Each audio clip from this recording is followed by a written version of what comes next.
Hello, Steve. I wanted to welcome you to Business Spotlight and then have a conversation just about you, your business, kind of what's happening there and where you're going to go next. So let's just start with that. And if you could, what is kind of that 10,000 foot view of you, the business, and kind of where do you see you growing over the next few years?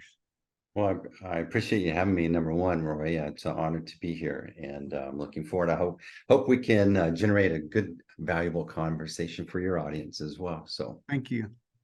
yeah. So ROI Online is an internet marketing agency started over a decade ago, and we primarily we're a HubSpot shop. We help clients take advantage of sales and marketing automation technology, get their messaging dialed in via StoryBrand framework, and then help them run campaigns. And over the years, we've really learned a lot about those things.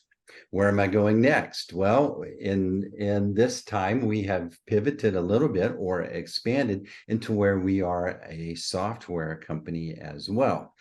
And so in the software world, I mentioned we were a HubSpot, that's a CRM, but it's primarily an awesome tool for enterprise clients.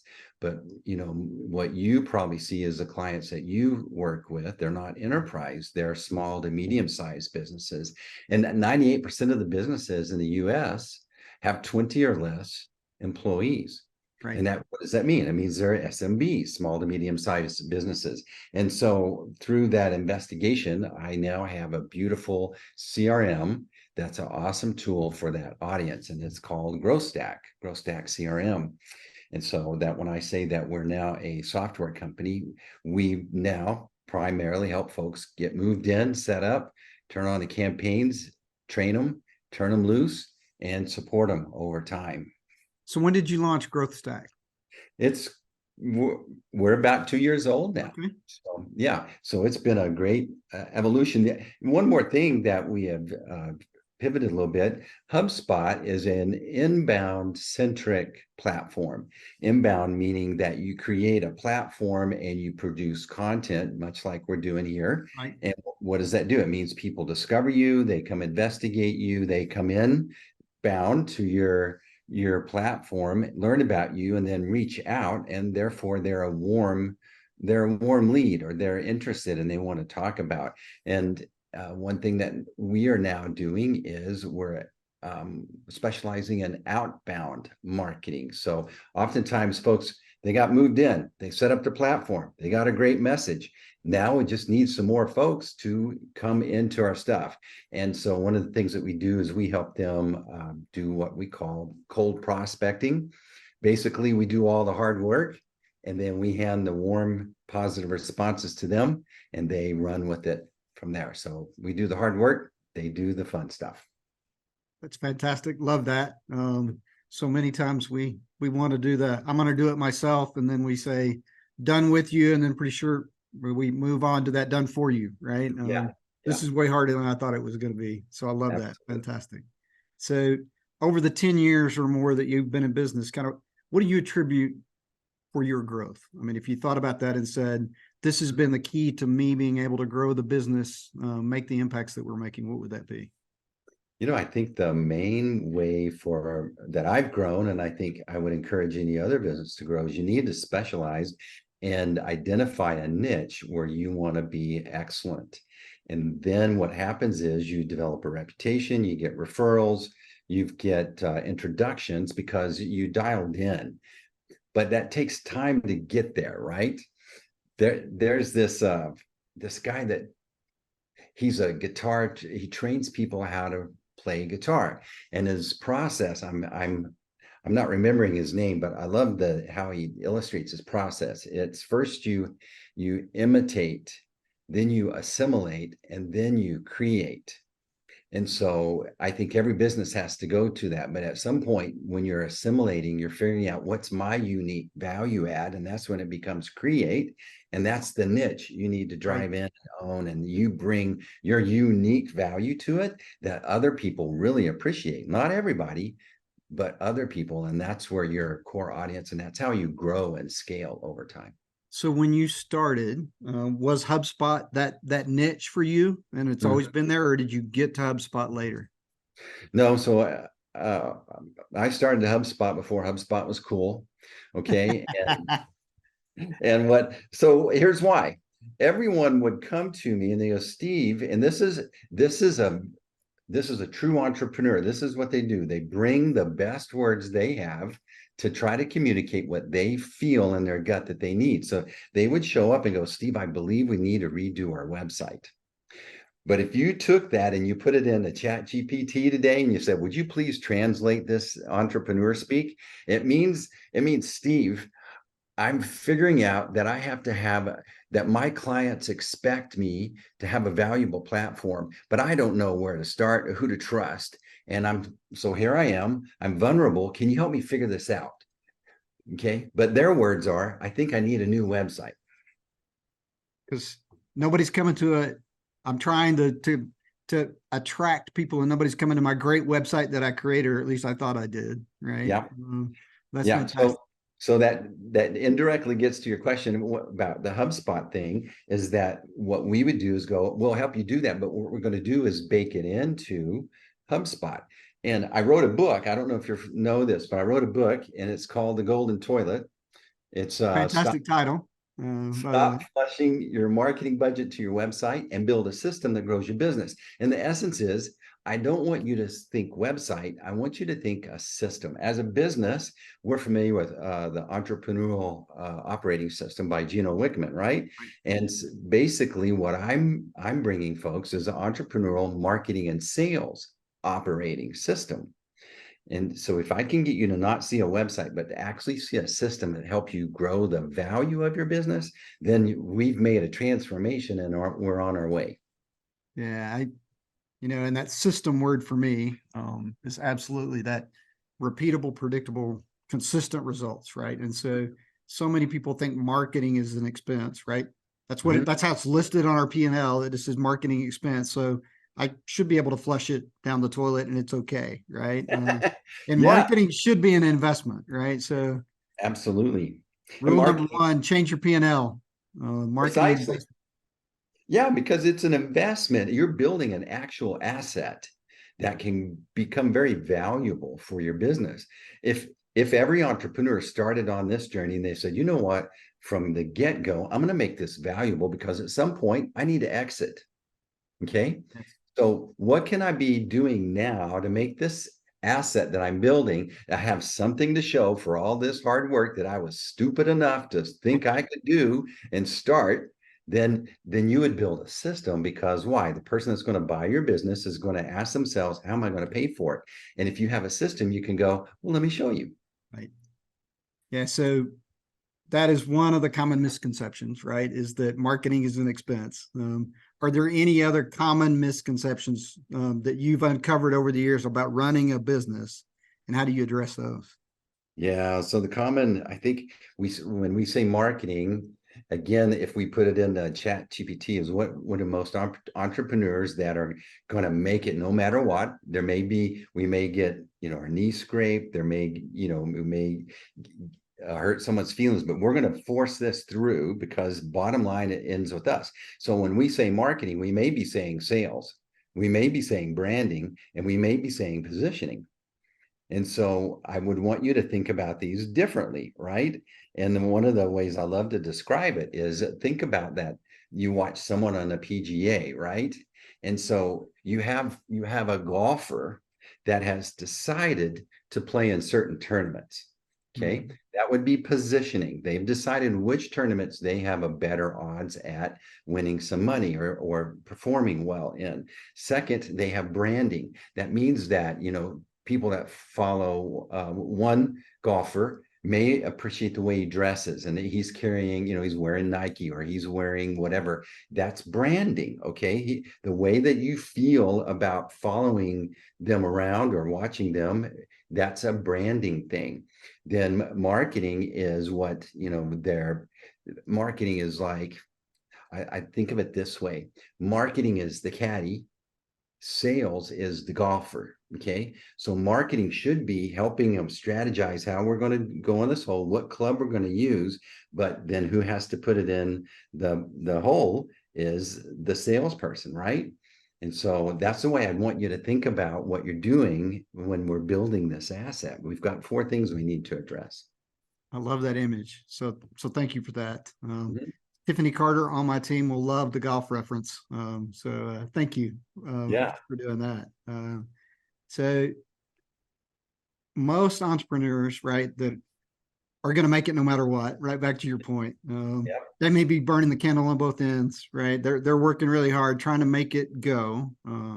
So for you, for Steve Brown, how have you figured out to balance life with the demands of running a business, starting a software company, right? Doing, Yeah. you've got 2 things going on now. So how do you balance that? Well, I think there's a little bit in passion. So oftentimes people start businesses because they say follow your passion and you'll be happy.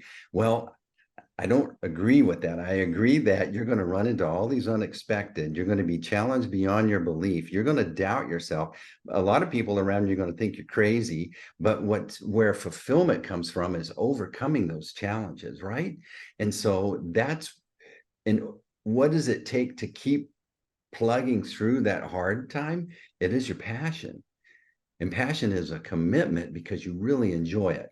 And so when I answer that balance question, I'm fulfilled, and my passion is figuring out these challenges that most business people encounter and helping them solve those or helping them look at it.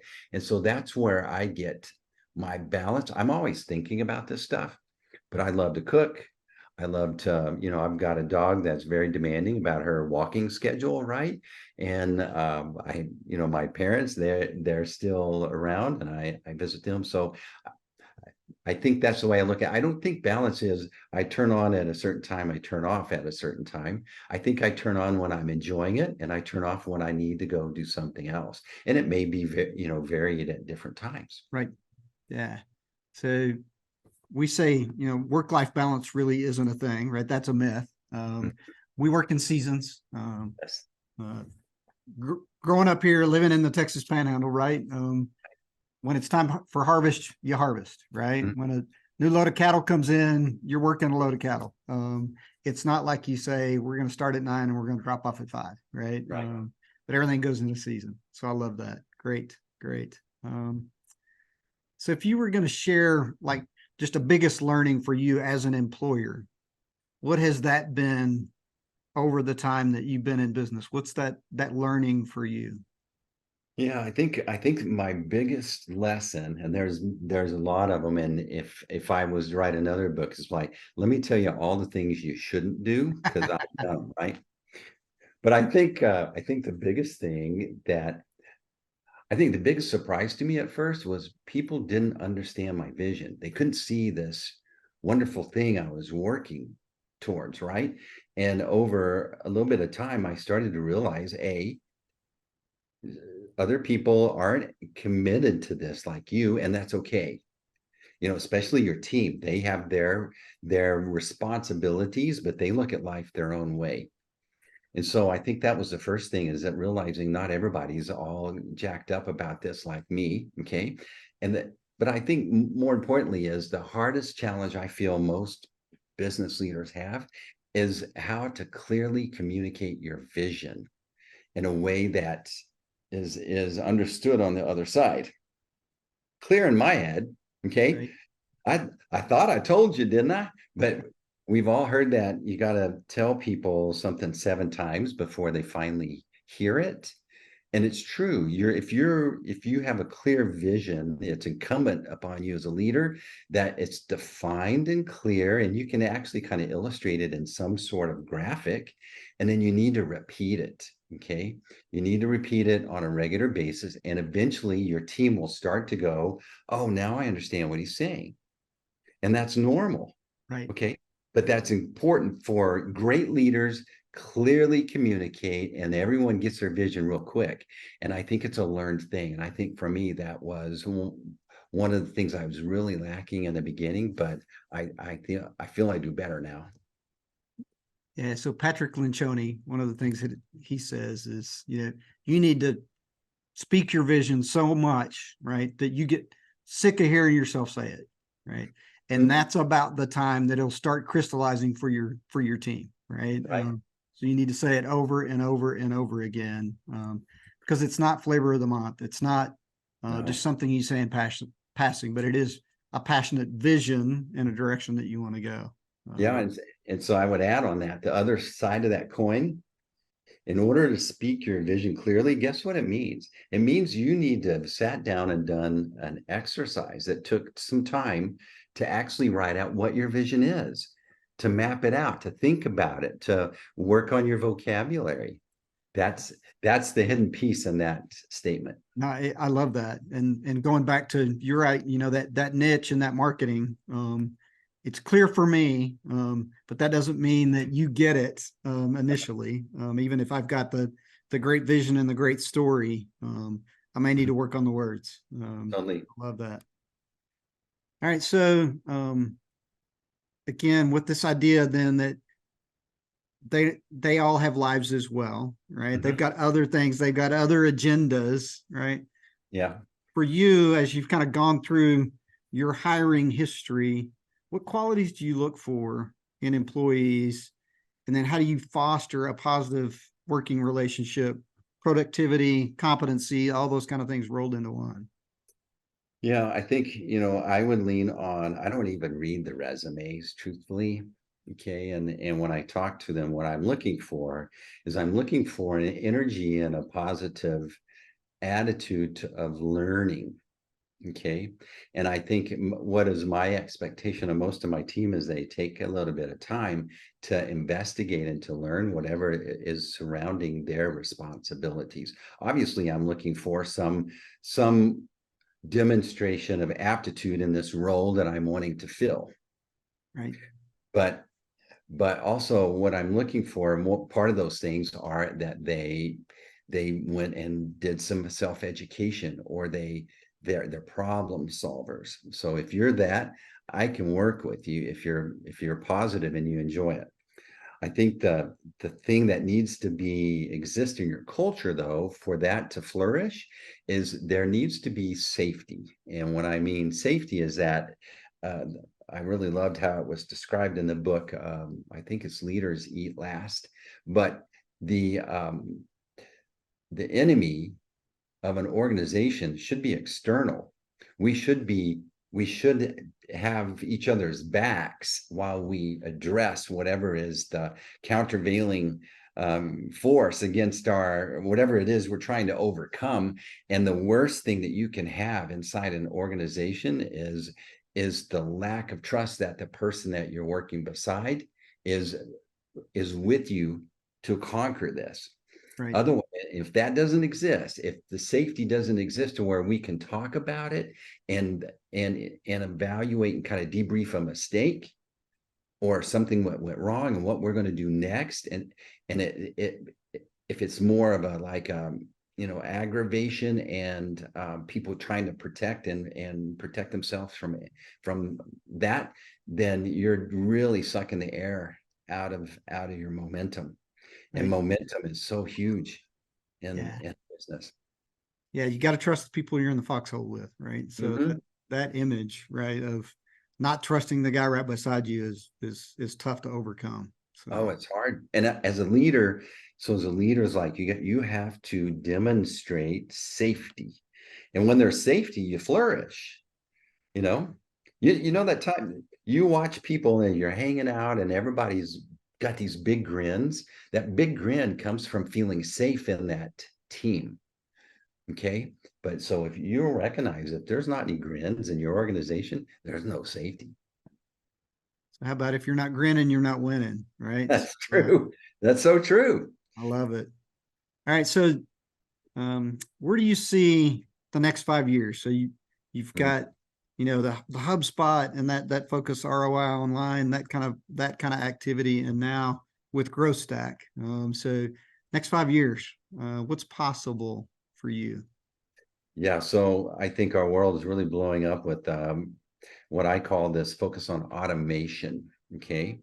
And our world has gone from like a manual centric to now that there's all these opportunities to automate and shortcut processes and procedures within an organization if you're not intimidated by taking advantage of technology.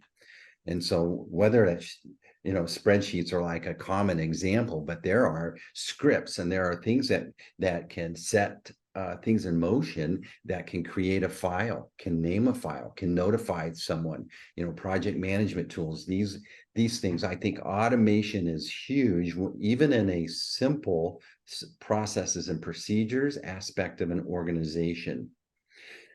Automation, taking advantage of whatever artificial intelligence can help your organization do faster, better, more accurate, and and releasing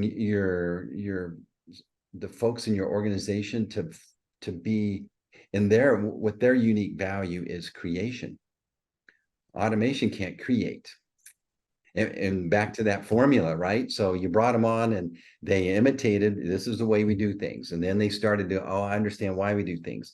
If you can free them up out of that, just, minutia, monotonous, do this and let automation do some of that, then you can free creativity. And then you're like, there's new things showing up in your company or your organization that didn't exist before. Right. Fantastic. Love that. All right. So we're going to do a little bit of a lightning round, kind of, I call it simple insight, but three pretty short questions, 1 sentence, 30 seconds or less. So what are you reading right now, or what is a book that you would recommend? Great books. One of the best books on sales. The Okay. Golden Toilet? Oh, no, wait. That's a great book. And my mama raised me to be humble, but I would recommend that book, and I'm proud of that book. And there's a lot of good reviews. But this book here, it's called Conversations That Win the Complex Sale. Now, this is a great book that helps you understand how to build a story around your sales process. Our brains crave information. Crave is the word, right? That was easy for me to say. Anyway, our brains crave information in the form of a story. And if you can create or understand that, then your information goes to that brain. Our brain is like a bodyguard. It's like, you've seen the VIP pull up in the limo, and what happens? The bodyguards get out, they go in the club, they look around to make sure it's not dangerous, it's safe, and then they give the signal, and then they let the VIP in. Well, your brain is doing that whether you're reading the email, whether you're walking in a coffee shop, whether you're meeting some friends for the first time. And so when you can position your information in a form of a story, then it by shortcuts all of that, and you get to the VIP faster, so to speak. And another great book is Building a Story Brand. I highly recommend it by Donna Miller. Yep. Love that book. What's the biggest learning that you've had as an employer since you began? Yeah. Biggest learning is that the buck stops with you. You own all the mistakes. So therefore, you need to figure out and what is it in your organization you need to approve that people can come in, find their way, and start pulling weight real fast. And I think that by setting up systems and kind of a little bit of a mentorship that's happening, this leapfrogs that. But again, bottom line, it's your fault if it's not happening.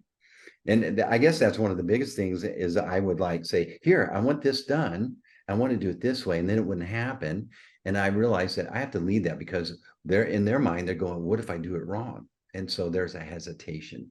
And so you have to get in there and work with them. Maybe you got to work with that person and create that process the first time, but that empowers them to start letting it run downhill, trickle down. So what's one thing that you have changed your mind on over the last year? Yeah, so over the last year, one thing I've really changed my mind on is that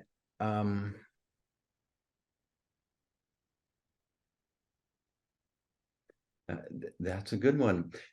I guess I got to eat my own dog food in some ways, right? And so to really embrace more automation and bake that in, I think running an agency, I'm always serving others and working on their stuff, but it's like really planting a flag and carving out and mandating that we're doing the same thing on your own. This, what do they say? The cobbler's kids always have the worst shoes. Okay. And so I think that's one of the things I really worked hard on this past year is to make sure that our shoes are on par with clients, right? Yeah, some people have to change that eat your own dog food to drink your own champagne, but whichever way you got it, you still got to do it, right? Yeah. Yeah. All right, Steve, this has been fantastic. One last question. When, one, and then two, how should we connect with you? Yeah, so on LinkedIn, I'm Steve ROI Brown. My parents were smart and they gave me a simple first name and last name. So because my spelling is, but anyway, I had to put ROI in the middle because you know how many Steve Browns there are?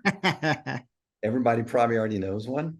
So Yep. Steve ROI Brown on LinkedIn, or you can go to roionline.com and connect with me there. I've got you can get 20 free leads. Maybe you're listening and there's your business could take advantage of 20 free leads. There's a little button there. Fill out that little form, help me, and I'll get you 20 really good candidates that would be perfect for your niche. Fantastic. Thank you.